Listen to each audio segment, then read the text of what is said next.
minha convidada de hoje atua no mercado financeiro há 24 anos, dentro do cenário nacional e internacional de investimentos e crédito.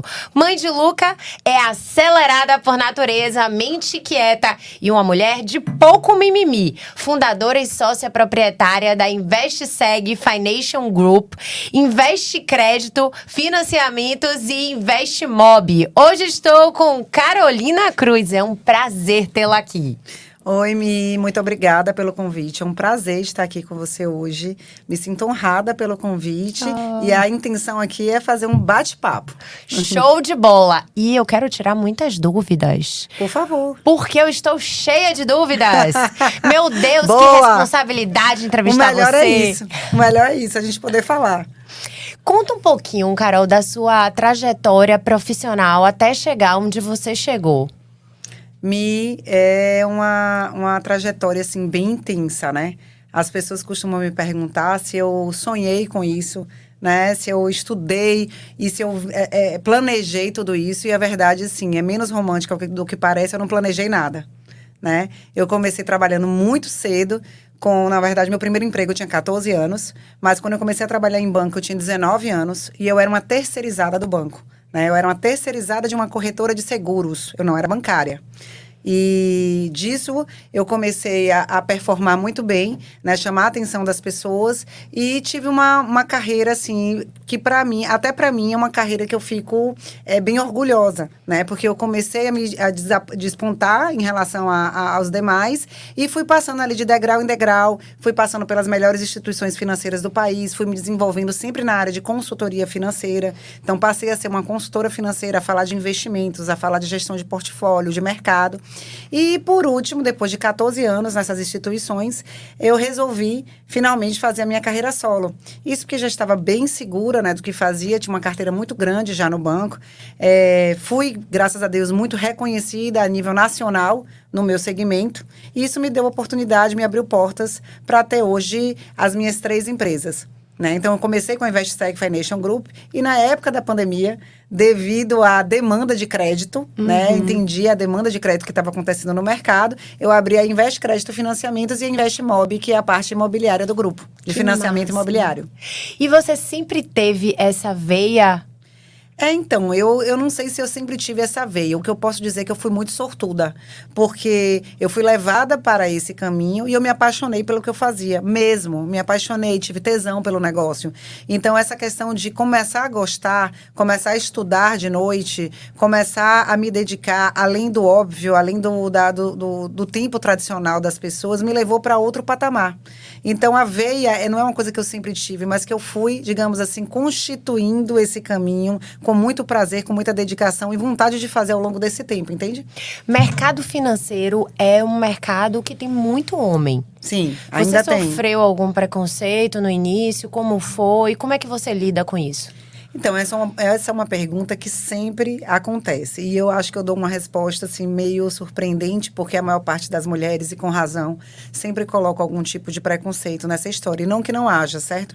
Sempre há. Ainda é um mercado, né? Dominado pelos homens, mas muito menos hoje, né? O mundo tem mudado muito em relação a isso, mas ainda por exemplo, a gente vai para os congressos, no exterior, enfim, para as premiações, a gente tem assim, em cima do palco, simplesmente 10 homens e 2 mulheres, nessa proporção, ou 11 homens e 1 mulher, entende? Mas assim, a verdade é que eu nunca senti um preconceito na veia contra mim, né? Eu sempre usei o fato de ser mulher a meu favor. Eu usei aquilo que a maior parte das mulheres falam contra a meu favor. Então, eu acho que a mulher, ela chega de uma maneira muito diferente. Ela é recebida de maneira diferente pelo homem e pela mulher. Basta você ter o jeito para usar isso, né? Normalmente, um homem recebe uma mulher diferente, né? Com mais delicadeza, com mais vontade de ouvir. E a mulher, se você souber, você traz aquela mulher para perto de você, né? E te coloca ela dentro do seu relacionamento, quebra aquela barreira inicial, né? E você consegue fazer negócios com os dois. E eu sempre conduzi tudo de uma maneira com muita postura, de uma maneira muito séria. Então, se houve preconceito, eu te juro que não foi tão relevante a ponto de hoje me importar ou de eu me lembrar. Que máximo. Sabe? Então, eu acho que ser mulher, dentro desse mercado, você, na verdade, tem um ponto a mais. Ou seja, gente, sem mimimi. Sem mimimi. Sem Me mimimi. conta das suas premiações. Você estava em Londres agora, Tava. com Renata Barreto. Tava. São muitas premiações e eu quero saber como é isso. Porque realmente, né, a pergunta que não quer calar. Você sonhou com isso? Porque receber premiações fora do país, todo mundo se orgulha, né? Eu me orgulho muito. Me orgulho de desde o início, né? Quando eu saí do banco e comecei a constituir minha carreira solo.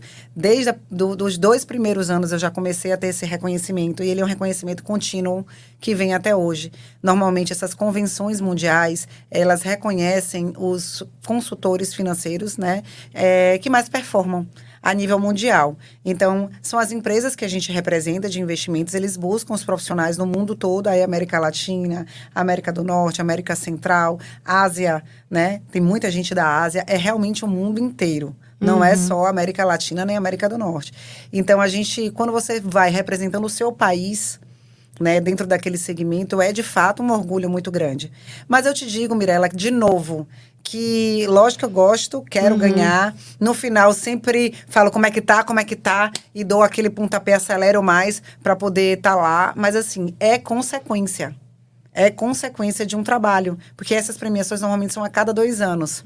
Então, assim, você vai, tem um tempo para você estar ali, né? E tudo que você faz, parece meio clichê, mas é verdade, com essa história do tesão, com a vontade, com a energia que a gente coloca no negócio, acontece. E aí, tanto a parte financeira, né, do reconhecimento financeiro, quanto o reconhecimento da tua profissão, ela é consequência disso. Eu acredito nisso. E quem te conhece vê nos seus olhos, você fala tranquilamente, numa paixão. E você fala normalmente aqui, você pode estar aqui, tá tomando um vinho, tá falando com você, e você tá falando de mercado financeiro, a guerra, nananã, tranquilamente. Sim. De uma forma leve. Sim.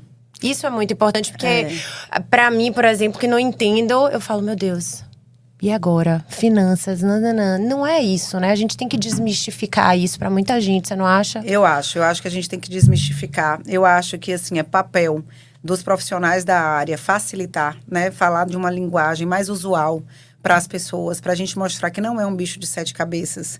E eu gosto muito da informalidade. Na verdade, eu acho que de maneira comercial, que eu sou bem comercial, eu tenho que falar a língua de quem está me ouvindo. Exato. Então, se eu estou com uma pessoa mais técnica, eu uso os termos mais técnicos, que, óbvio, é do nosso dia a dia, do nosso conhecimento. E quando eu não estou, eu consigo usar uma didática que você entenda. Então, quando a gente vem um pouco para a mídia, como a gente está aqui falando para um grande público, é importante você falar de maneira clara, conectar as pessoas com palavras que a gente usa no dia a dia para um assunto tão complexo, entendeu? Ele ficar um pouco mais aprazível, digamos assim, porque é chato mesmo. Se você for usar os termos técnicos que se usa no mercado financeiro, toda aquela, digamos assim, seriedade que existe dentro do mercado, você passa a página, você passa o podcast, você não ouve mais. Claro. E Então, tem tensão nesse meio? Ou você lida muito bem com isso? Como é que funciona? Não, tem bastante tensão, como em todos os meios. Eu acredito que todos os meios, todos os trabalhos são difíceis. Dentro do mercado, existe muita tensão. Quando a gente fala uma mulher sem mimimi, é porque, de verdade, uma mulher com mimimi não fica. Não fica, você não permanece o tempo que 24 anos dentro de um mercado, se você é uma mulher muito frágil, se você é uma pessoa que tem aquela história de, ai, tudo é comigo, sabe? Vitimizando. Porque, assim, é uma coisa muito objetiva, é uma coisa muito prática, é business, é dinheiro. Né? Não tem meu pé, me dói. É quem dá mais. Claro. Entende? Então, tem muita coisa pessoal envolvida. Não dá para levar muito para o mundo pessoal. É um business com bastante tensão e com pouco mimimi. Então, a natureza da mulher, quando a gente falou há pouco, não combina muito com isso. Então, você termina se tornando uma mulher. Eu sempre falo que uma mulher que trabalha no mercado, ela tem uma energia masculina. Né? Não deixando de você trazer o seu feminino, mas você tem que ter um pulso, uma veia, uma energia mais masculina dentro do negócio, sabe? Até no tom de voz, na imposição, e aí a tensão passa. Na objetividade, entendeu? Bacana. Eu estava lendo até sobre a respeito das suas empresas, metodologias de trabalho, e vi que vocês têm um modelo disruptivo de soluções financeiras. Eu achei bastante interessante isso. E se você pudesse escolher 3 soluções inovadoras, quais seriam? Bem bacana essa pergunta.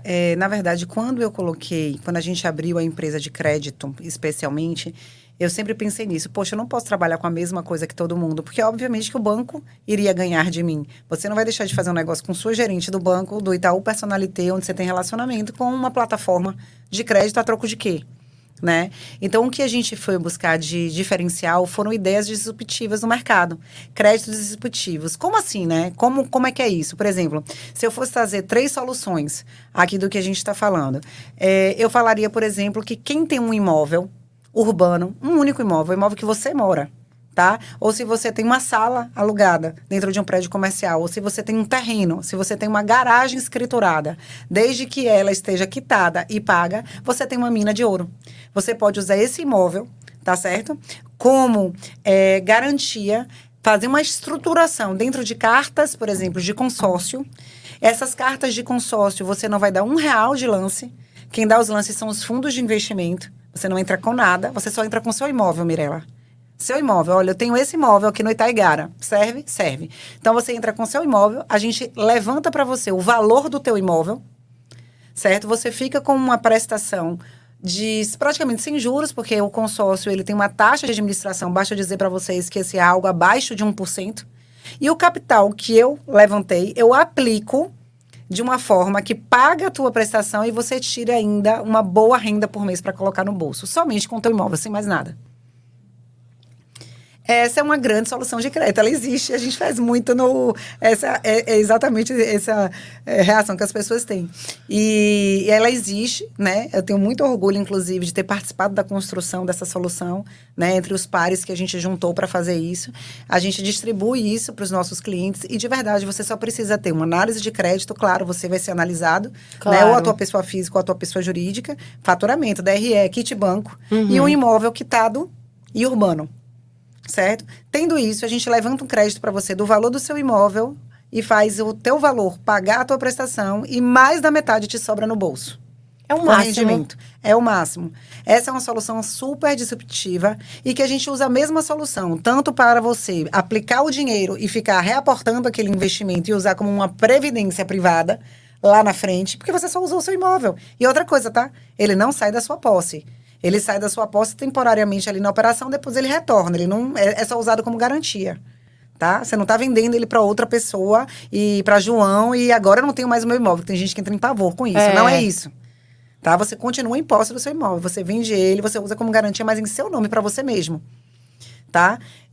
Então, assim, você pode pegar essa capitalização de juros e jogar dentro do saldo principal e usar isso como uma mega aposentadoria no final. Você pode usar como capital de giro para os teus negócios, fazer a expansão do teu negócio, por exemplo, a nível Brasil, estoque para o seu negócio, né? Ou você simplesmente pode fazer isso para ter renda passiva, que é o que mais as pessoas se interessam. Profissionais liberais, médicos, empresários, pessoas preocupadas em renda passiva, pessoas que estão botando um negócio agora e tem um tempo de maturação. Ela pega aquele imóvel, paga a prestação, né, daquela operação estruturada de crédito e o restante ela saca e usa aquilo como um salário, como uma renda passiva, para se manter através do imóvel que continua sendo dela. Que máximo. Jogue logo seu telefone aí, porque eu vou botar aqui, ó. Arroba Investe Crédito Financiamentos. Bota aqui embaixo. Chocada. Arroba Carolina Cruz. Muito bom isso, eu adorei. Já quero fazer. Boa, amiga, é isso aí. Muito legal. E o Investe Crédito Financiamentos faz toda a assessoria disso? Tudo. A gente cuida, Mirela, de absolutamente tudo. A gente cuida da análise de crédito sua, a gente cuida da análise do imóvel, porque tem que ser feita uma análise do imóvel, né? Vai um engenheiro analisar teu imóvel. A gente cuida da intermediação com o banco que vai emprestar o dinheiro. E a gente cuida da aplicação no mercado alternativo de investimentos que te paga dividendos o suficiente para fazer toda essa inteligência financeira. Ou seja, uma pessoa que está com a vida corrida não se preocupa. Com absolutamente nada. O que você vai se preocupar é em contactar a gente, entrar numa entrevista, óbvio, né? A gente te explicar o passo a passo e mandar a documentação. Mandou a documentação, é com a Investe Crédito comigo e com minha equipe. Arrasou, adorei. Mas falando um pouco no cenário econômico, para Sim. onde você acha que vão esses juros hoje do Brasil? Nossa. Com esse cenário de guerra, essa crise. Sim. Que pergunta de milhões, viu, Mi? Uhum. Eu falo pergunta de milhões, gente, porque até, assim, 2 meses atrás, e entre aspas, estava muito claro para onde ia o nosso cenário, né? Relatório Focus, Banco Central falando sobre corte de juros, a inflação entrando para a meta, e a inflação está entrando para a meta no Brasil. Existe ainda essa questão do corte de juros para a Selic, que é a taxa de juros do país, né? A taxa que norteia o país. Chegar em 11,75 no final do ano e baixando. Só que tem algo muito novo, que nenhum de nós sabe o que vai acontecer em relação à guerra do Oriente Médio, né? E isso pode influenciar a economia, Carol. Tipo, o que a guerra, lá longe de mim, do outro lado do mundo, tem a ver comigo aqui no meu escritório com a economia do país? Tem tudo, gente. Quando a gente fala que a economia, ela é um círculo, ela é globalizada, não é especulativa, tudo afeta o pobre, né, do que compra o pãozinho na padaria. E o motoboy do delivery do iFood, que abastece o carro dele com gasolina, as pessoas não entendem. Porque eu vou dar um exemplo para vocês. Se o Irã entrar na guerra, coisa que o Irã já está dizendo que vai entrar depois, né? Eu não sei quando que vai ser publicado o podcast, eu não sei se a notícia vai ser velha, se não. Mas a gente teve ontem a explosão de um hospital, né, na faixa de Gaza, aonde o mundo todo está, digamos assim, emocionado com isso. É uma comoção, né, mundial em relação a isso, porque foram mortas mais de 600 pessoas inocentes. E o Irã disse que vai entrar para a guerra. Se o Irã entrar para a guerra junto com Israel, o barril de petróleo, por exemplo, vai à cotação de $150. É uma explosão de mais de 50%. Então, a gasolina pode chegar a R$10 o litro no Brasil. Para você ter noção, de maneira bem grosseira, para vocês entenderem. Então, essa gasolina é a que abastece o motoboy do iFood, que o iFood vai repassar isso para você, consumidor. É a mesma gasolina que abastece a você, é o que norteia o diesel, os caminhoneiros que vão fazer greve, não sei se vocês lembram, porque frete fica caro, porque os caras não conseguem mais trabalhar, que atinge o mundo inteiro. É isso que eu falo, a economia, ela é globalizada, ela é um círculo. Ela não é somente para os ricos, para os investidores e para as empresas, ela afeta todo mundo o tempo inteiro. É uma cadeia. É uma cadeia. Efeito dominó. Efeito dominó. E as pessoas precisam entender isso, porque quando a gente fala muito de investimento de crédito, mas eu não sou rica, eu não invisto na bolsa, mas eu não compro dólar, mas eu não viajo, mas que o Oriente Médio tem a ver comigo que estou aqui, tipo, sou uma secretária do lar ou sou um motorista, tem tudo a ver, né? Tudo a ver, vai chegar para todo mundo. E como é que a gente pode se proteger? Tem como? Olha, tem, né? As pessoas, assim, aí agora mais falando da parte de investimento, né? Da consultoria de investimento. A gente faz muito consultoria de investimento internacional, falando de diversificação de riscos. Como diluir os riscos do valor que você tem investido. Isso. Então, eu sempre falo que, assim, uma boa forma de você diversificar, diluir, dirimir os riscos, é você ter uma parte do seu recurso em dólar, por exemplo. Por que dólar? O que dólar tem a ver? Gente, o dólar é dólar, digamos assim, a moeda universal há mais de 300 anos, Mirella. Só para você ter noção, o Plano Real tem 29 anos. 29 contra mais de 300, tá? Então, desde a época da guerra, de Primeira e Segunda Guerra Mundial, que o dólar substituiu a libra esterlina e a moeda universal, né? E o dólar é uma forma de você se proteger da inflação, por exemplo. Por que me proteger da inflação? Porque ele tem sempre valor. Né? O real, ele oscila na valorização. Mas ele oscila na valorização frente ao quê? Frente ao dólar, que é a moeda mais importante do mundo. Então, se eu pego uma parte do meu patrimônio e dolarizo, eu estou me protegendo dessa oscilação, porque eu já estou em dólar. Então, eu me protejo, eu, investidor, fazendo esse hedge que a gente chama, que é uma proteção para a minha carteira, dolarizando. Não é indo para fundos de uma plataforma de investimentos que segue o dólar em real. É botar em dólar. Tá? O dinheiro. E dolarizando hoje, você tem lá, hoje com a taxa de juros dos Estados Unidos entre aí 5%, né? E cada vez aumentando mais, você tem hoje títulos, por exemplo, pagando 5%, 6% ao ano em dólar. O que é muito, tá? Para a economia americana é muito, 5% a 6%. A gente tem bonds, que são títulos de empresas, por exemplo, privadas nos Estados Unidos, de bancos como JP Morgan, bancos desse sentido, pagando 8% ao ano em dólar. E aí você está em dólar, se protegendo da inflação, tendo 8% ao ano. Então tem como sim os investidores, pelo menos, se protegerem disso. Então, me explica melhor quais são as diferenças entre essas estruturas. É porque, assim, existem diversas estruturas, né, financeiras para a gente mandar, né, esse recurso para fora. Provavelmente você deve estar falando disso, porque as pessoas falam muito de ou aplica em corretora, ou aplica em Isso. banco, né? Eu vou aplicar em quê? Né? No Bank of America, no Citibank, ou vou usar qual estrutura? Então, assim, existem 3 formas mais conhecidas de aplicar, que é banco. A gente já conhece os bancos tradicionais dos Estados Unidos. Só que aí você vai estar dentro da economia 100% americana. E qual é o problema disso? Nenhum problema, porque a economia americana é a mais importante do mundo em termos de solidez. Mas existe uma coisa chamada sucessão.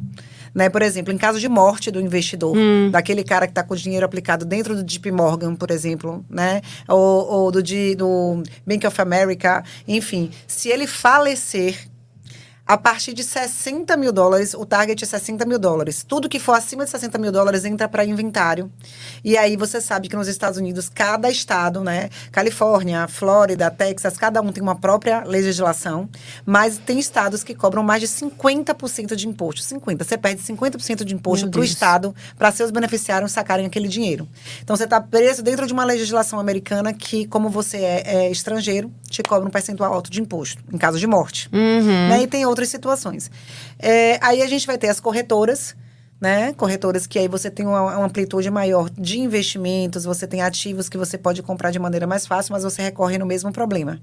E por último, você tem as offshores e as trusts, que é o que a gente mais indica para os clientes, né? Que são as estruturas financeiras dentro de jurisdições com otimização tributária. Vou traduzir, a tecla SAP. Né? O que é que são jurisdições com otimização tributária? O velho paraíso fiscal, né? Lembra, todo mundo já ouviu falar de paraíso fiscal. Gente, paraíso fiscal não é ilícito. É completamente lícito e legal. É de livre arbítrio ainda de todo e qualquer brasileiro mandar o valor que ele quiser para fora e para as Ilhas Cayman, para Dubai, para Mônaco. E tem muitos paraísos fiscais conhecidos. A gente faz uma offshore, coloca seu dinheiro dentro dessa offshore e você não vai pagar impostos, porque você está trazendo dinheiro de estrangeiro para um lugar que te dá isenção de impostos, legalmente. Você sai desse risco da sucessão, porque se você vier a falecer, o investidor vier a falecer, vai direto para os beneficiários. E você tem proteção para diversos passivos, como, por exemplo, uma dívida trabalhista no Brasil. Você faz uma blindagem do seu recurso. Então, a offshore trust, né? E aí a trust tem mais um selo ainda de confiança em cima dessa operação, né? É o que a gente mais recomenda hoje para os investidores, entende? Entendi, é o que Eduardo Cunha sempre falava. Então, Eduardo Cunha... Seria o mesmo tipo? Tipo assim, Eduardo Cunha foi o garoto propaganda negativo do negócio. Mas eu não me importo em falar disso. Eu uso, às vezes, até a pergunta que você me fez, eu também uso como exemplo, porque eu falo, lembra da trust de Eduardo Cunha? Porque ele dizia assim, como é que eu vou declarar isso no meu imposto de renda? Né, quando ele entrou em todos os casos de polícia que ele entrou, como é que eu vou declarar isso no meu imposto de renda? O dinheiro não era meu, o dinheiro era da trust. O que é que ele quer dizer com isso? O que é uma trust? Uma trust é um selo de confiança, né? Na verdade, é um instrumento jurídico, é como se fosse, gente, uma holding, uma patrimonial. Vou assim, né, ludicamente comparar uma patrimonial. Quando você tira os seus imóveis da sua pessoa física e vai para uma patrimonial, esses imóveis não é mais seu. Está no nome de uma pessoa jurídica, de uma patrimonial. É por isso que se vier um ativo em cima de você, uma dívida trabalhista, um divórcio, né, um falecimento, pessoas físicas morrem, pessoas jurídicas não morrem. Não morrem. Então, você não está mais com esse imóvel aqui, está dentro de uma patrimonial, você está protegido. A trust, ela é uma relação de confiança, ela é da época dos feudais, é uma coisa muito antiga que se faz, onde você, dentro de um instrumento jurídico, você passa, né, os seus ativos para a gestão, né, de uma empresa, onde você tem um selo de confiança e uma blindagem de tudo que está abaixo, além da otimização tributária que a gente falou, né, de não pagar impostos, né, boa parte dos ativos, de você ter sucessão em caso de morte, aí você tem uma blindagem, um selo, um fideicomício, que a gente chama um instrumento jurídico que te protege de tudo isso. Então, é um selo a mais, né? E tem risco? É assim, eu sempre falo, sabe, Mirela, que tudo nessa vida, principalmente no Brasil, em termos de legislação, tem risco, né? Eu vejo pouquíssimo risco dentro desses negócios. Por que eu vejo pouquíssimo risco? Porque você pode ter a sua própria offshore, da sua família, eu falo. Você pode constituir a sua offshore, a gente faz isso, sua trust offshore da sua própria família, mas é necessário um patrimônio relevante para você fazer isso. Como você, uma investidora, entre aspas, comum, né, uma dentista, um cardiologista, um dermatologista, um assessor de investimentos, pode ter um trust se beneficiando das plataformas que já existem, plataformas de investimentos que já existem, que te dão esse benefício, que você entra somente como uma sub-account. Como uma XP, por exemplo. Entendi. Né? Por exemplo, você não tem a sua própria, você tem uma conta dentro dessa plataforma, né? Você pode usar. Então, assim, qual seria o risco? O risco é que empresa é essa que você está entrando? Qual é a trust que você está entrando? É séria? Não é séria? Quanto que ela administra? Custódia? Quanto ela guarda de dinheiro? Qual é o tempo que ela tem no mercado? É esse tipo de risco. Mas, obviamente, os bons assessores de investimento, eles só trabalham com empresas assim como eu, né? A gente só trabalha com empresas de muita confiança e de muita relevância dentro do mercado. Então, assim, o pouquíssimo risco que existe é esse, porque estar em dólar, tirar seu dinheiro do país, principalmente em um momento como esse, para mim, risco é manter o seu dinheiro aqui. Sim. Né? Então, é bom comprar dólar. Sempre comprar dólar. Agora, comprar dólar feita aquela velhinha de antigamente, de enfiar embaixo do colchão, pelo amor de Deus, não. Quando eu falo comprar dólar, é investir em dólar. Investir em dólar. Gente, hoje você abre contas internacionais, digitais, no mesmo minuto. Você abre contas, eu te digo aqui, no C6 Bank, no Inter, diversas plataformas que você abre digitalmente, em um minuto, uma conta no exterior. Que você pode fazer uma remessa internacional e jogando seu dinheiro. E depois a gente vai fazendo uma consultoria para aplicar esse recurso, mesmo que seja pouco, mesmo que seja muito. Euro, não. Olha, existem as aplicações em euro, existem as aplicações em libra. Eu te digo que 99 de 100% a gente escolhe o dólar. O dólar. Né? Agora, eu vi algumas reportagens falando que o dólar pode enfraquecer, né? Porque assim, houve um burburinho, né? Não sei se vocês lembram, na época que Lula queria se juntar com a Argentina para fazer uma moeda própria. Lembra disso? E aí o mercado começou a falar, porque Lula vem com essa história de meio que enfraquecer o domínio do dólar sobre o mundo. Mas assim, gente, cai na real. Né? Nessa geração nossa, dos nossos filhos, dos nossos netos, isso não vai acontecer. Né? Isso pode acontecer para os nossos bisnetos. É como a gente está acabando de falar. Todos os continentes do mundo, os continentes, como eu falei, Ásia, enfim, todos os continentes do mundo, África, eles se falam e trocam reserva de valor através de dólar. Eu sempre falo isso, Mirela, já é até um clichê meu, mas é importantíssimo. 60% das reservas dos bancos centrais do mundo estão em dólar. Na África, 60% do dinheiro deles está em dólar. Na Ásia também. Você acha que isso vai mudar porque Lula quer? Não. Aí é muita pretensão. Né? Então, assim, ele pode até fazer uma moeda. Acho que agora, com Milei, ele não vai fazer mais, né? É isso que eu quero perguntar. Aproveitando as eleições Sim. da Argentina, o que é que você acha? Tem chance Milei conseguiria fazer o dólar, então, a principal moeda? Gente, é outra pergunta de milhões. O primeiro turno da Argentina vai ser agora, no domingo, né? No dia 22 de outubro. Ele foi o vencedor das primárias, que é como se fosse uma pré-eleição na Argentina. E foi uma grande surpresa, porque ele estava assim, em quarto lugar nas pesquisas. E o cara ganhou. Você vê o que é pesquisa, né? Pois é. O que é pesquisa, né, minha gente? Nem tudo a gente pode falar. Não. Então, assim, o cara era o quarto lugar e ele foi o primeiro nas primárias. E hoje, ele tá assim, né, muito pau a pau, né? Muito par e passo ali com o ministro da Economia, que é o Sérgio Massa. E competindo. Então, assim, o Milei, ele tem grandes chances de ganhar, mas o Milei, ele é um liberal libertário. A imprensa tem veiculado muito o Milei como neoliberalista ou como liberalista, né? Como a vertente dele. Ele não é. Ele é um liberal libertário, que, entre aspas, é quase um anarquista, tá certo? Econômico. Então, ele não acredita, por exemplo, no Banco Central de país nenhum. Ele acha que deve haver um livre troca de moedas e que o peso deve acabar e instituir o dólar. Obviamente, isso aos poucos, né? E ele falando isso, a Argentina já estava ladeira abaixo. E ele, com esse discurso dele, cada vez mais o peso está se desvalorizando, porque as pessoas estão achando que ele vai ganhar. E aí as pessoas estão falando, gente, vamos comprar dólar, porque assim o peso vai deixar de existir. E todo mundo querendo se desfazer do peso. Então agora, nas pré-eleições, é que o peso não está valendo nada mesmo. né? Então, assim, são ideias muito inovadoras, tanto é que ele tem, eu até fiz um vídeo, um Reels, tá na minha página, no meu feed, falando sobre isso, lá nas primárias. Os jovens, eles se comunicam muito bem com o Milei, porque ele tem ideias muito radicais, sabe? E é como se fosse um novo tempo para a Argentina, né? A Argentina viveu anos de uma época de peronismo e de kirchnerismo, né? Que são ideias completamente socialistas, enfim, e emitiu muita moeda, eles fizeram muita emissão de moeda, estatizaram tudo, e é por isso que a Argentina entrou nesse caminho. E o Milei, ele chega para dizer assim, eu vou privatizar tudo. Não é mais nada do Estado, nem saúde. Não existe mais saúde pública. Agora é cada um por si. Não existe mais peso, agora é dólar. E por que eles usam muito saco de dinheiro lá? É porque, assim, a moeda não vale nada, eles ficam com medo também de deixar em banco, até porque eles têm um limite, né? Não sei se você sabe, existe um limite para cada argentino poder comprar dólar. E eles vão guardando dinheiro mesmo em casa. Tipo, eles vão pegando dinheiro e guardando em casa. E como o peso não vale nada, que é o que a gente tá falando, para comprar qualquer coisa, eles saem com um negócio desse tamanho. Você entendeu? Tipo, vou comprar uma televisão.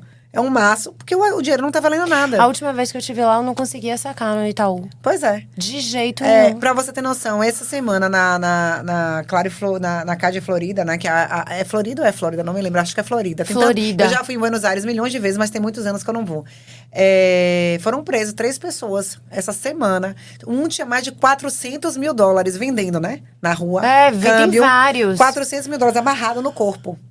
As pessoas estão loucas, tá todo mundo correndo pro dólar, porque tá todo mundo achando que o Milei vai ganhar. E que o peso não vai existir. Mas assim, voltando para as ideias, são ideias tão inovadoras, né? Tão inovadoras que até para um país de primeiro mundo, é difícil, apesar de fantástico. Você gosta das ideias? Eu amo as ideias. Mas é bem difícil de implementar. Sim.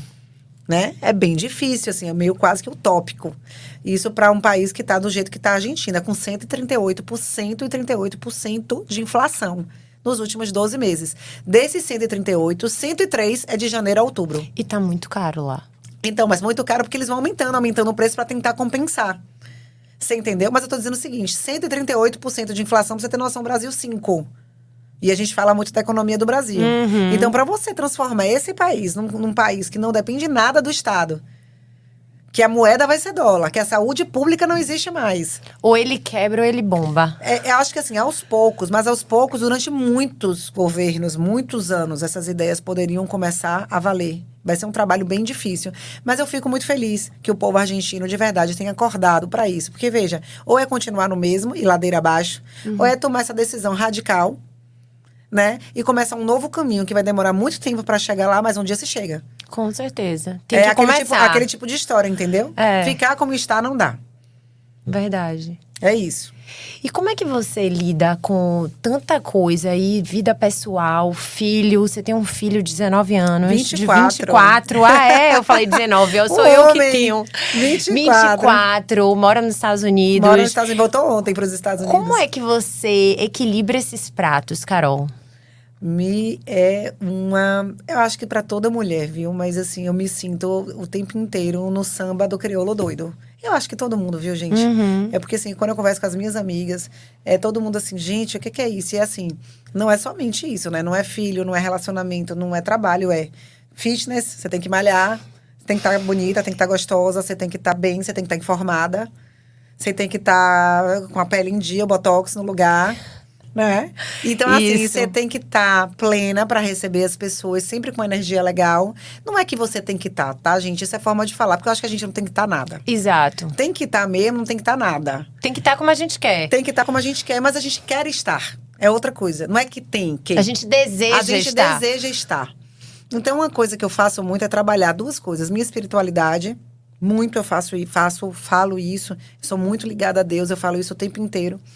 E é verdade, eu acho que a inteireza do ser humano só chega quando você tem esse encontro, sabe? Senão você tá sempre fazendo muita coisa e, na verdade, tá tudo vazio por dentro. E a outra coisa é cuidar da minha cabeça. Eu faço terapia há muitos anos, eu sou uma defensora completa da terapia, porque ela, assim, é um longo caminho também.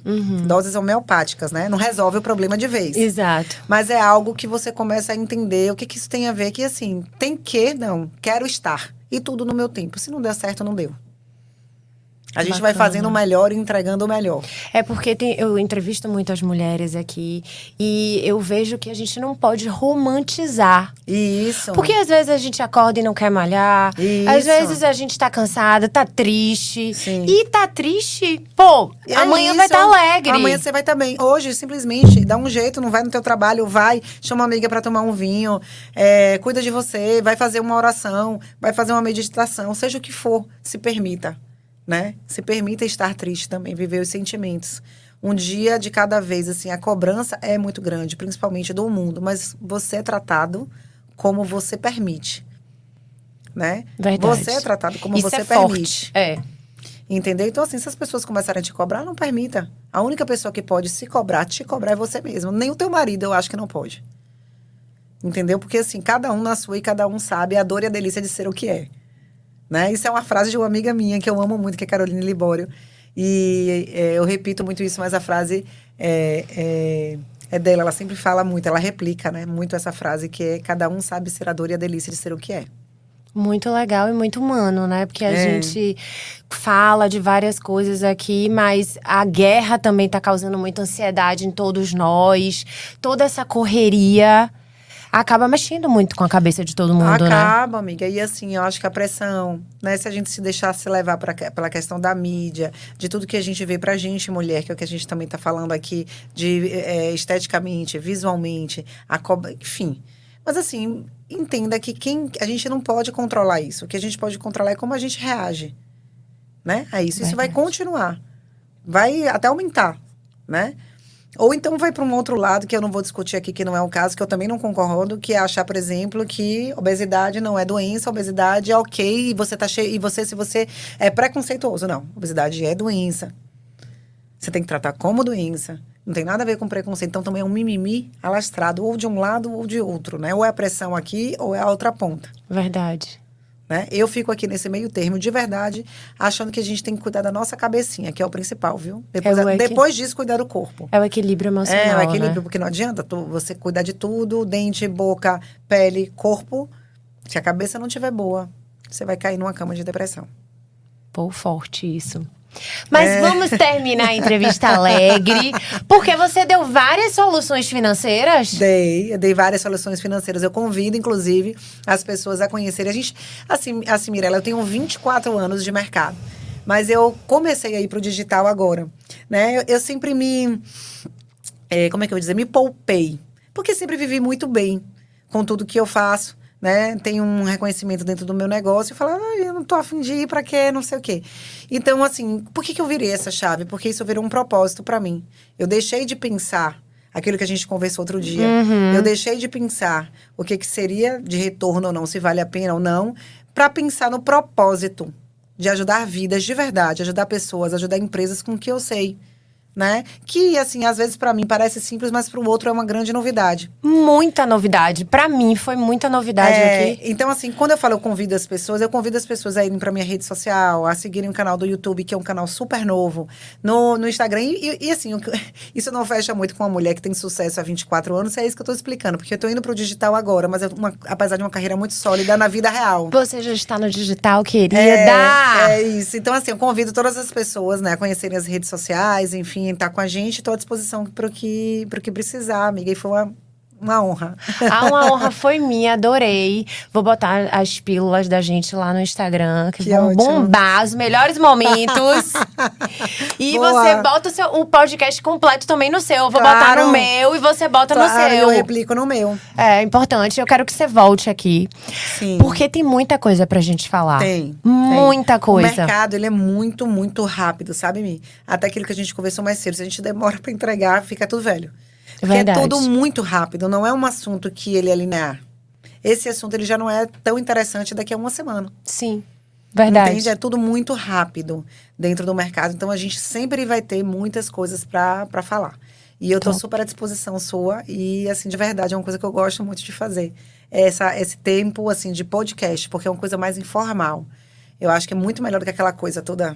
É. Né? Esse formato. A próxima eu quero botar enquete. Tá. Para as pessoas perguntarem. Acho ótimo. Entendeu? É Sim. importante isso. Sim. Porque eu tava com vários questionamentos, queria entender, mas tem muita gente que quer fazer perguntas. Sim. Muita sim. gente que tem dúvidas. Sim, sim, e assim, e é muito legal porque as dúvidas são sempre pertinentes. E a dúvida de um pode ser a dúvida de muitos, né? Exato.